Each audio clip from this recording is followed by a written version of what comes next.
Why do you need to know this? That's a lot. This is important for this reason, not because I know some of you are doctors watching this, but for you as the patient wise, it's important because this is how we put our hands around this. You are supposed to have estrone. Estrone's an important part of your biology. How on earth do I know it's pathological though? Running a lab with a woman with estrone and understanding her estrone is just the starting point.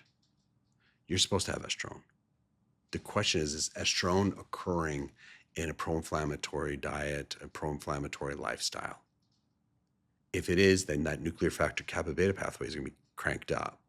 Now, we can't directly test that out. There's no commercial testing for nuclear factor kappa beta, but there is for interleukin 6 and C-reactive protein. There is for insulin. So when the woman comes into clinic and I'm looking at that estrone, I'm not just going to look at her estrone. I'm going to look at her C-reactive protein. I'm going to pull interleukin 6 maybe. I'm definitely going to look at her insulin. I want to understand her estrone in context of her body and her health. Why do I want to know more about that estrone? Is it only because I'm talking about body fat? So far, that's all I've been talking about. So you can easily say, McCarthy, is it really anything else other than weight? I mean, is that all you're talking about with this? No. Remember, we talked about inflammation with this. It's important to stay in context with that because estrone, it does a lot of other things as well other than weight gain. Estrone is strongly associated with breast cancer and breast pathology. That is true. When your body is in a pro-inflammatory state, you're not methylating. Liver detox pathways are not working very well.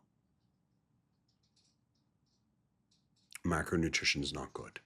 Low antioxidant status. In that type of environment, when you have normal levels of estrone, it will be preferentially converted to the wrong kind of downstream metabolite. See, this thing about estrone, as I mentioned, in and of itself is pro-inflammatory. We should know this. And it's pro-body fat. We should know this, treat this. This is important. But the downstream metabolite of estrone, what else does it do in the body? How does it get out of the body? The next step of its elimination is this liver detox pathway. And if estrone is in an environment in your body that's not very healthy, as I mentioned before, poor antioxidant status, pro-inflammatory diet, not methylating.